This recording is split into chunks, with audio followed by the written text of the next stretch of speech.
Qué persona tan lamentable, de verdad. El tercer cumpleaños de mi nieta. Después de que me hicieran entregar el regalo en la puerta y me despacharan, lo que llegó a mis oídos fue una conversación entre la esposa de mi hijo y su madre, Elena. Seguro que ni se imagina que la mayor parte de los 250.000 pesos que nos da cada mes para la nena nos los gastamos nosotras, decía una. Totalmente. Gracias a esa vieja ahora podemos darnos la buena vida, respondía la otra. Escuchaba sus risas mezcladas. Como se muere por ver a la nena, se aguanta cualquier humillación. Es tan fácil de manipular, una verdadera conveniencia. En ese instante, algo en lo más profundo de mi ser se hizo añicos. Esa era la recompensa por haberles entregado más de 17 millones de pesos. Pero ellas dos no tenían ni idea. No sabían en qué clase de pesadilla podía convertirse la mujer a la que habían subestimado y tratado de estúpida. Mi nombre es Sofía Romano y tengo 68 años. Vivo con mi esposo, Mateo, de nuestra jubilación. Mateo es un ex gerente de banco, un hombre de carácter meticuloso y ordenado. Yo, por mi parte, fui maestra de primaria durante 38 años, una vida entera dedicada a los niños. Sofía, usted es una persona tan buena y generosa, me dice a menudo Isabel, mi vecina del segundo. Isabel es una enfermera jubilada, y hemos sido amigas con mi esposo durante décadas, compartiendo mates en el balcón y viendo pasar las tardes porteñas. Siempre he sido activa en mi comunidad, participando en actividades de voluntariado en el centro de jubilados del barrio. Mi único hijo, Santiago, tiene 35 años. Trabaja en un banco, como su padre, y es un hijo serio, trabajador y de buen corazón. Hace 3 años se casó con Martina, de 32, que trabajaba como recepcionista en una clínica. La primera vez que la vi, me pareció una joven educada, encantadora y con un trato exquisito. Suegra, muchas gracias por todo siempre, me decía con una deferencia que me conmovía, usando siempre un tono respetuoso que nos hacía sentir valorados a mí y a Mateo. Ver a Santiago tan feliz a su lado era mi mayor alegría. La felicidad de nuestro hijo era la nuestra. Ese era el pacto silencioso que compartíamos con mi marido. Hace 2 años, justo por estas fechas, Santiago y Martina vinieron a hablar con nosotros. Se los veía preocupados, con esa tensión que precede a una petición difícil. Mamá, papá. La verdad es que queremos comprar nuestro propio departamento, empezó Santiago, con la mirada baja, como si le costara pronunciar las palabras. Pero no nos alcanza para el anticipo. Martina, a su lado, parecía a punto de llorar. Con el sueldo de Santi solo, el banco nos pone muchas trabas para el crédito hipotecario, explicó, con la voz quebrada. Fue entonces cuando lanzaron la propuesta. Si fuera posible. ¿Podrían prestarnos el dinero para el anticipo? Unos $80.000. Y si pudieran ayudarnos con unos 100.000 pesos para las cuotas mensuales, sería, la voz de Martina se apagó en un sollozo. Por favor, suegra, se lo ruego, dijo, inclinando la cabeza con una humildad que nos partió el alma.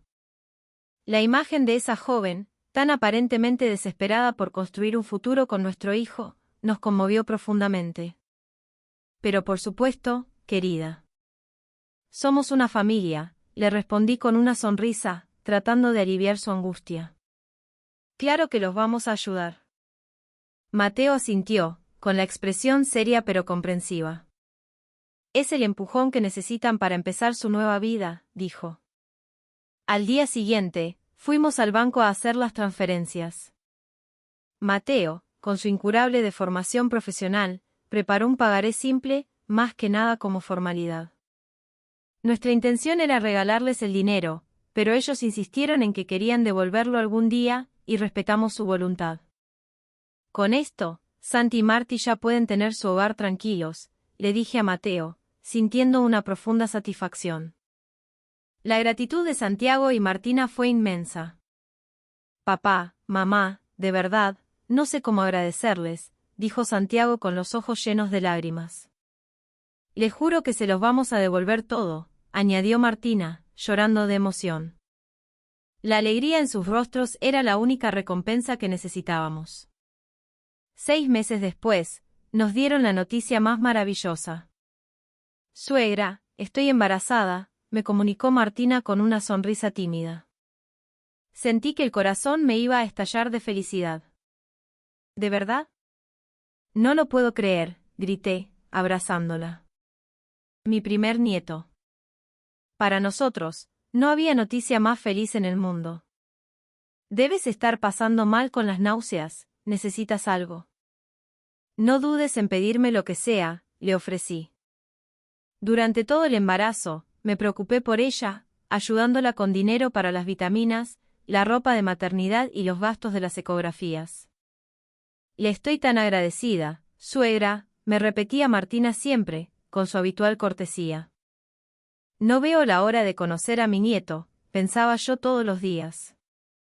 Me pasaba las tardes recorriendo tiendas de bebés, comprando ropita adorable y juguetes que imaginaba en sus manitas. Y 10 meses después, nació la tan esperada Lucía. Mamá, nació. Ya soy papá, me llamó Santiago desde la clínica. Las lágrimas de felicidad corrían por mi rostro sin control.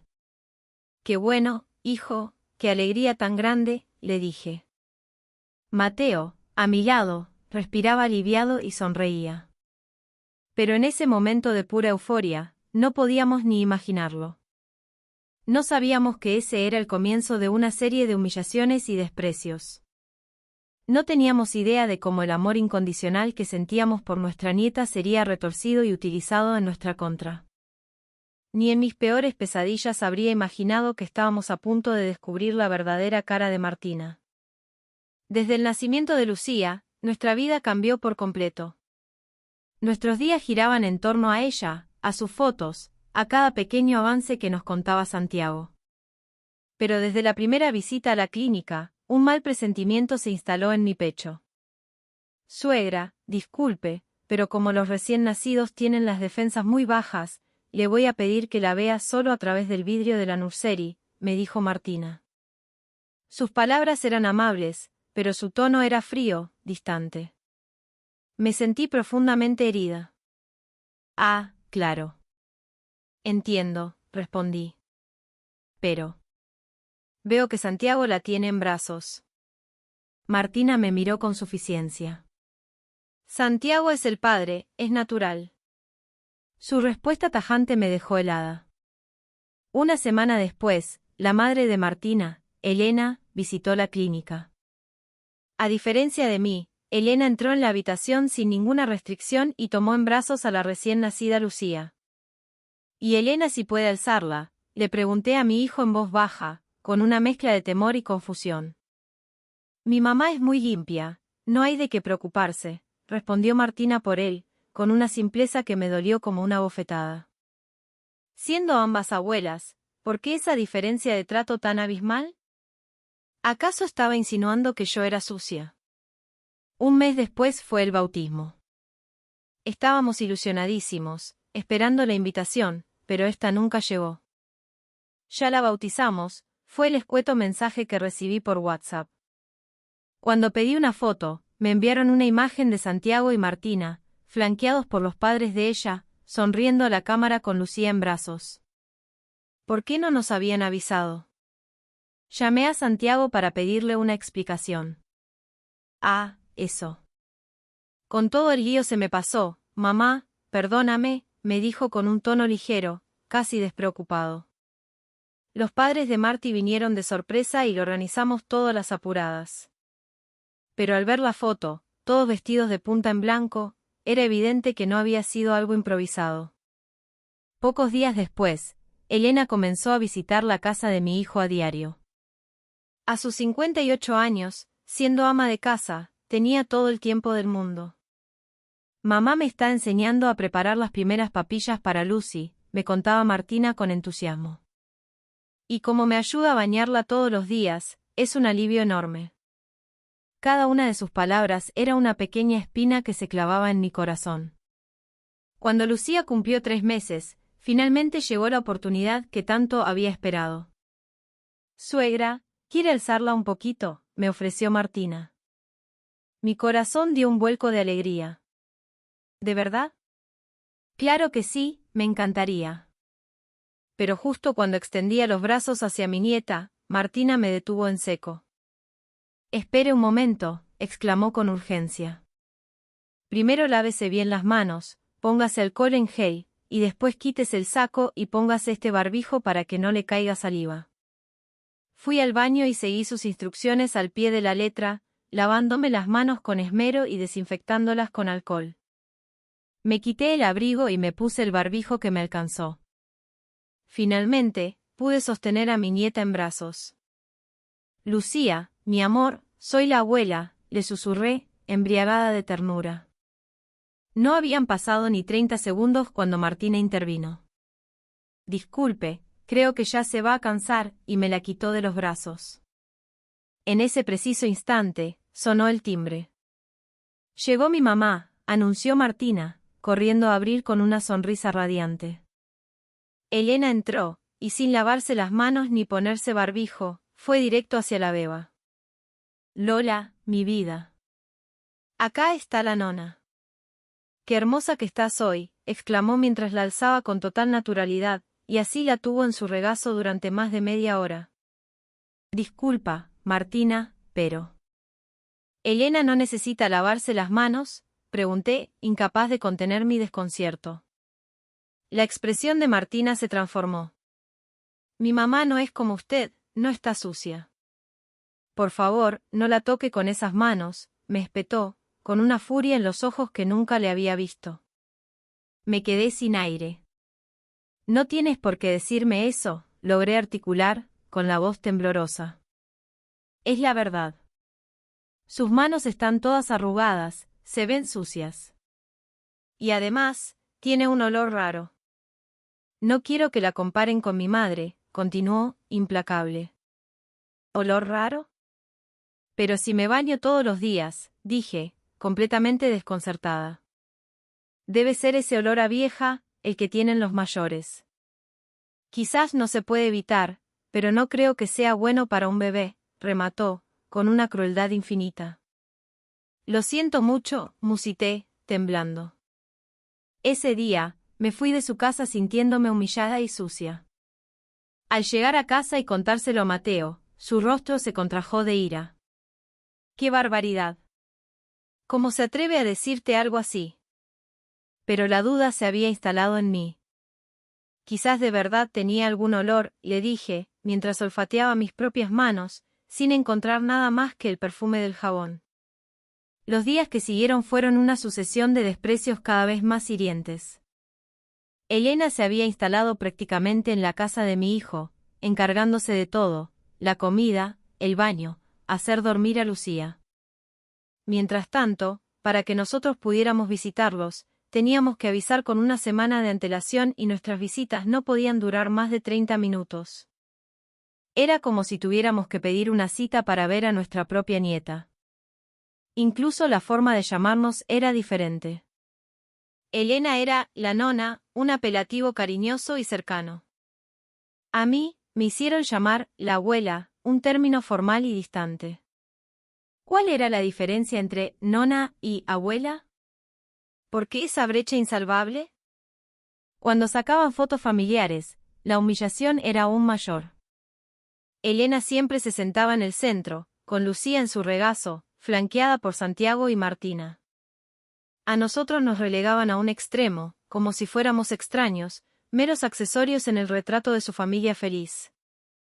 A pesar de todo, yo seguía ayudándolos económicamente, convencida de que algún día las cosas cambiarían, de que reconocerían mi amor y mi esfuerzo. Pero sus demandas financieras no hacían más que aumentar. Suegra, los pañales y la leche de fórmula son más caros de lo que pensábamos. ¿Podría aumentar la ayuda mensual a 150.000 pesos?, me pidió Martina un día. Acepté sin dudar. Necesitamos un auto más grande, uno familiar. Nos podría ayudar con unos 2 millones de pesos.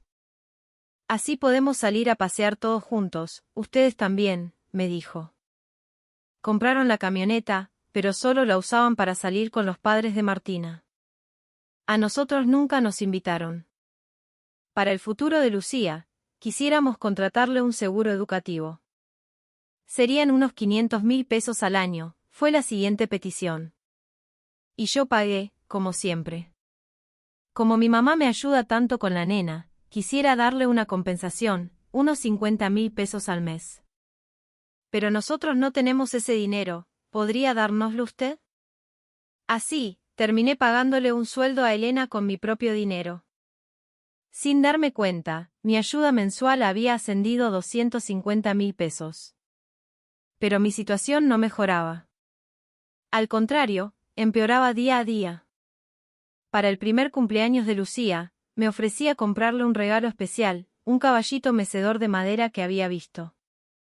Mi mamá ya le compró uno enorme y precioso. No necesitamos dos, me cortó Martina. Para la celebración de su primer añito, también me excluyeron. Mi mamá se va a encargar de cocinar todo, así que usted no se preocupe por nada. Yo no era más que una espectadora. En la fiesta del segundo cumpleaños, la humillación fue aún mayor. Suegra, discúlpeme, pero hoy somos muchos en casa y no hay espacio. ¿Le molestaría dejar el regalo y volver en otro momento? Se lo daremos de su parte. Me hicieron entregar el regalo en la puerta y me fui. Desde la calle, a través de la ventana del living, vi a Elena, Santiago, Martina y Lucía celebrando, riendo y cantando, en una fiesta de la que yo había sido explícitamente expulsada. Cuando Lucía empezó a hablar, los episodios dolorosos se multiplicaron. Nona, me dijo un día, extendiendo sus bracitos hacia mí. Sentí que se me llenaban los ojos de lágrimas de la emoción. No, mi amor, Nona soy yo, la corrigió Elena con una sonrisa. Esa es la abuela, le indicó Martina con severidad. Y Lucía, confundida, retiró sus brazos y corrió hacia Elena. Mi corazón se partió en 1000 pedazos. Me ofrecía cuidarla de vez en cuando. Si quieren, yo puedo quedarme con Lucía algunas tardes, les propuse. Imposible, sentenció Martina. No puedo dejarla a cargo de alguien sin experiencia. Si le pasara algo, usted se haría responsable. Con mi madre me quedo tranquila. Me rechazaron una vez más. Elena, en cambio, se llevaba a Lucía al parque, a los centros comerciales, a visitar a sus parientes. Martina me mostraba orgullosa las fotos en su celular, Elena y Lucía en la calecita, Elena y Lucía comiendo un helado. No existía ni una sola foto mía con mi nieta. ¿Podría sacarnos una foto juntas?, le pedí a Martina un día.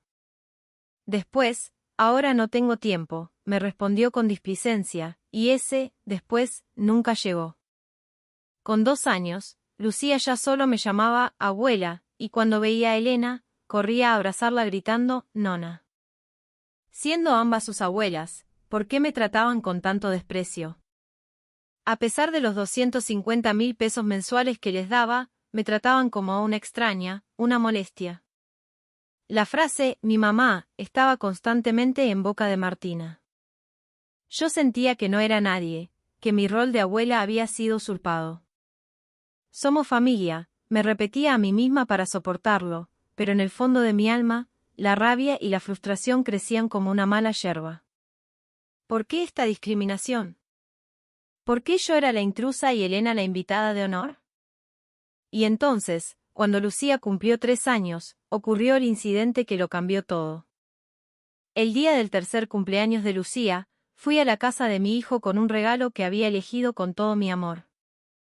Suegra, hoy estamos un poco complicados con los preparativos.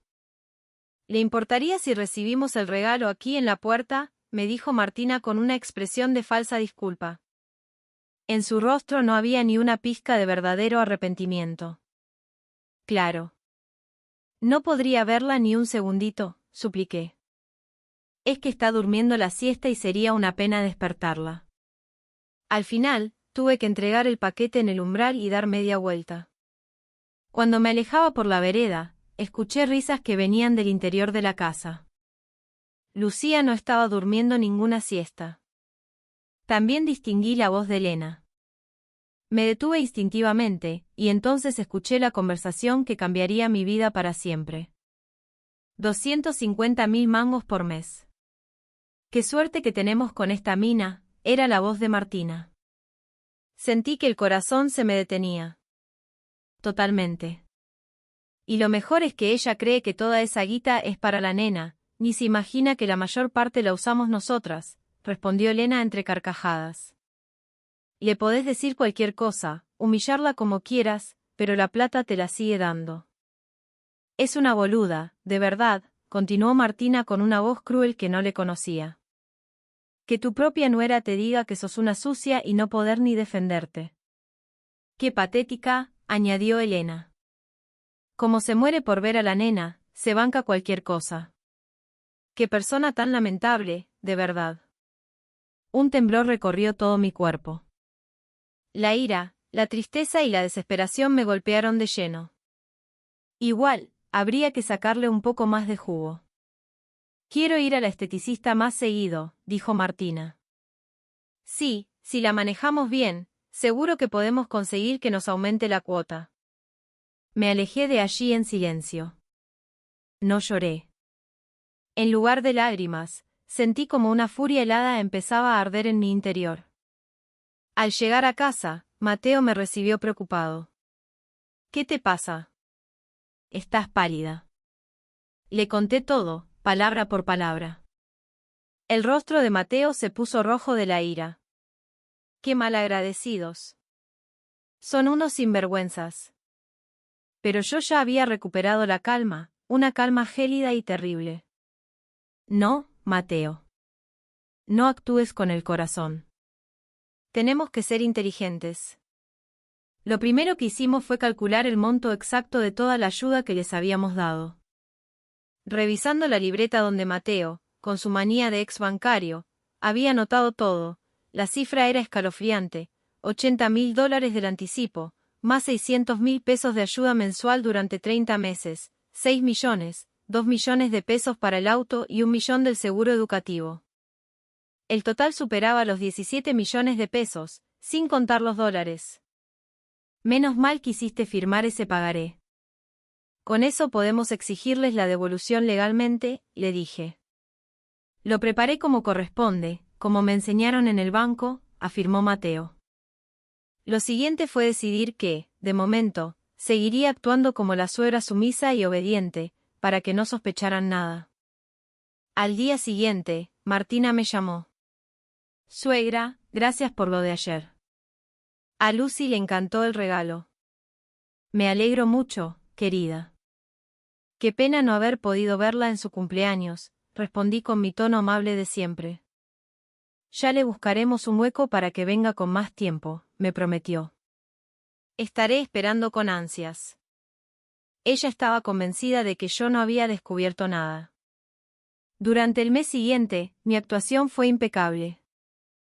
Lo importante es que Lucía esté bien. Aunque no pueda verla, me hace feliz poder ayudarlos, les decía. Incluso fingí aceptar nuevas peticiones de dinero. Somos familia, para eso estamos. Mientras tanto, por debajo, preparaba mi contraataque. Primero, consulté a un estudio de abogados. Esto es un claro caso de abuso económico y maltrato psicológico, me dijo el letrado. Con el pagaré, la exigencia de devolución es totalmente viable.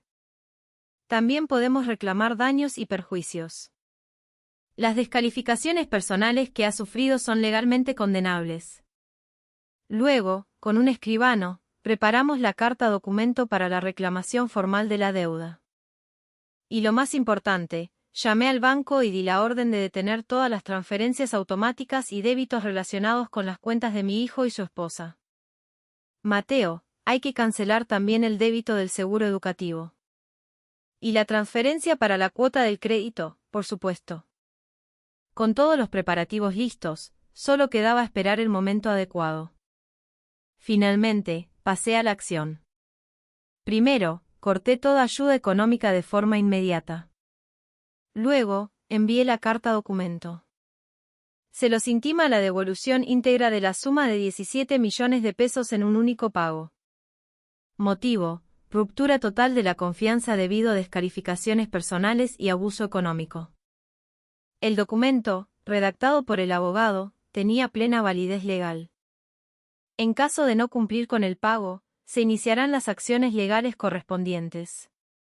Cuando terminé todos los trámites, sentí una extraña sensación de liberación. Mateo, está bien lo que hice, ¿verdad? Hiciste lo que tenías que hacer, Sofía. Muy bien hecho, me apoyó mi esposo. Solo de imaginar la cara que pondrían al recibir esa carta, sentía un placer casi perverso. A mis 68 años, por primera vez en mi vida, había decidido luchar por mí misma. Nunca más volverían a tratarme como a una persona lamentable. Al día siguiente de enviar la carta documento, sonó mi celular. Era Santiago. Mamá.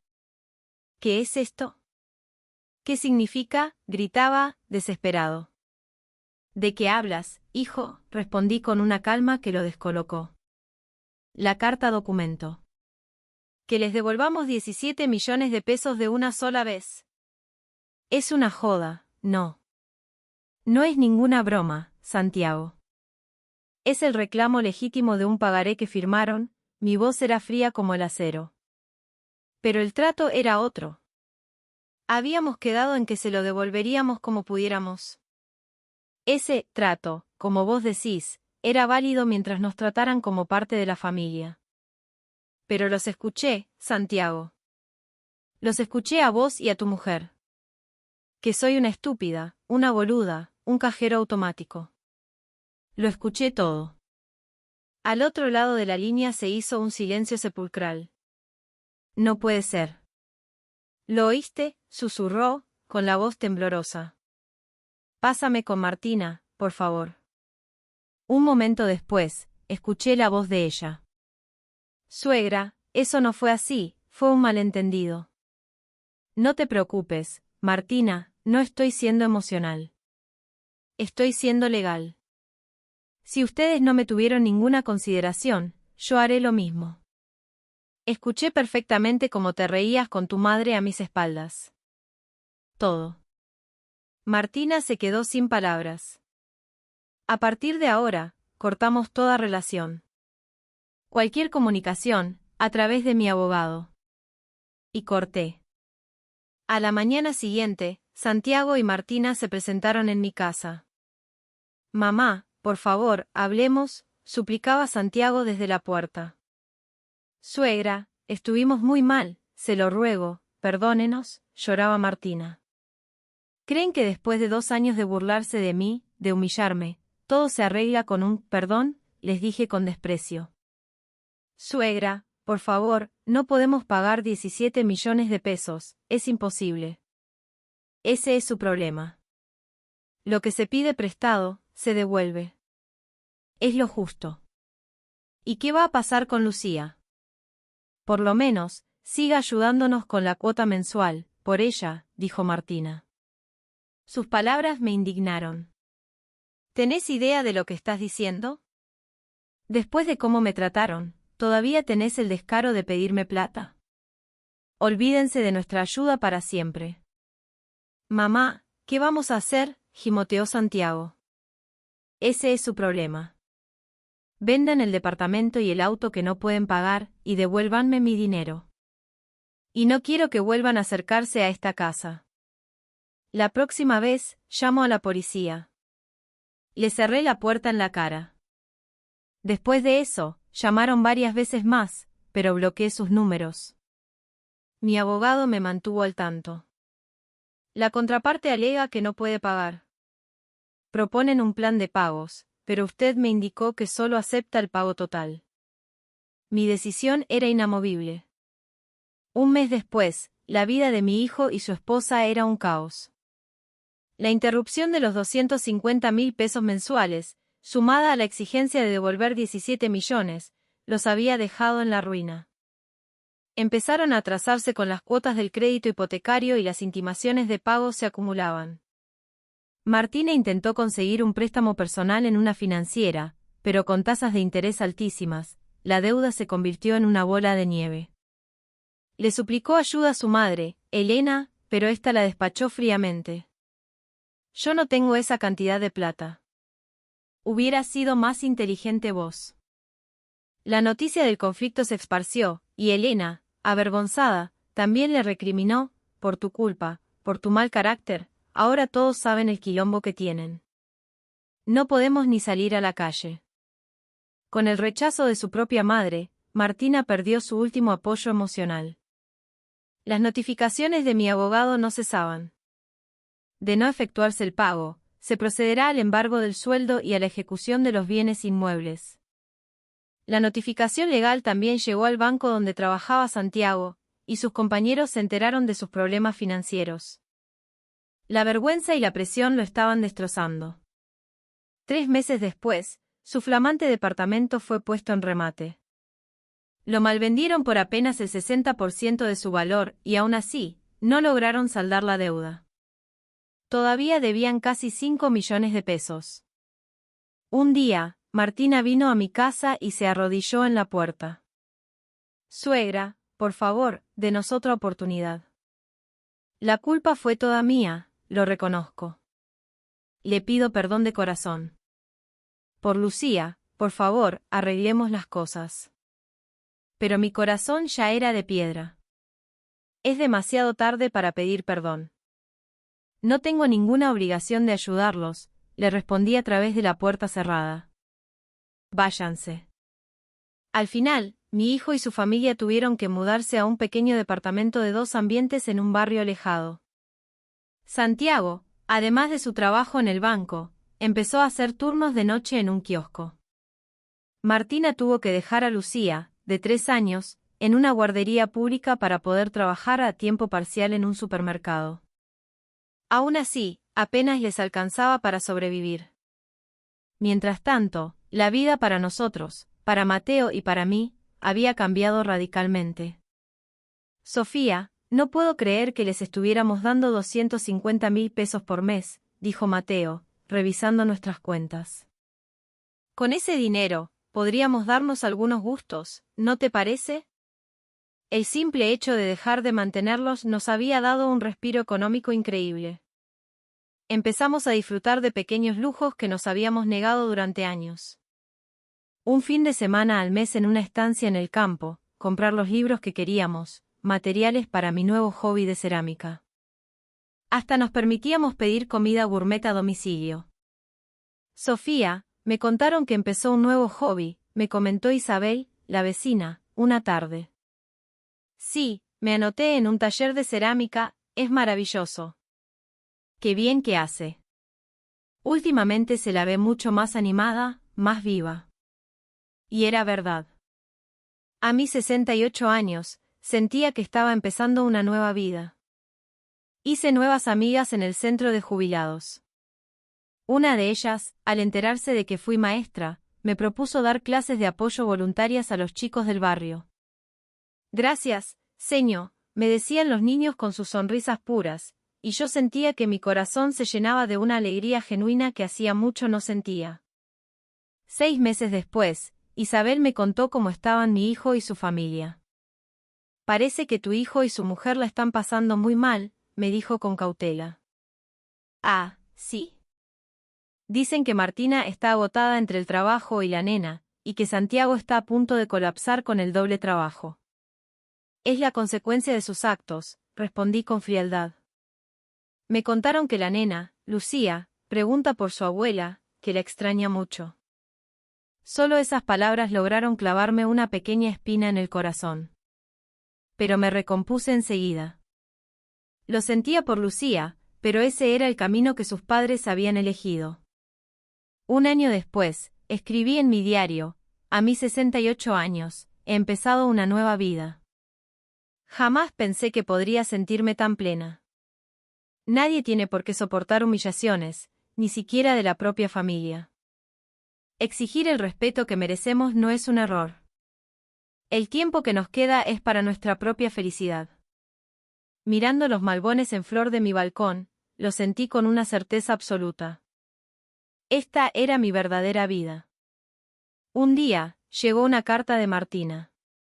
Suegra, con esta carta quiero pedirle perdón desde lo más profundo de mi corazón por haber arruinado con mis palabras necias tantos años de bondad de su parte.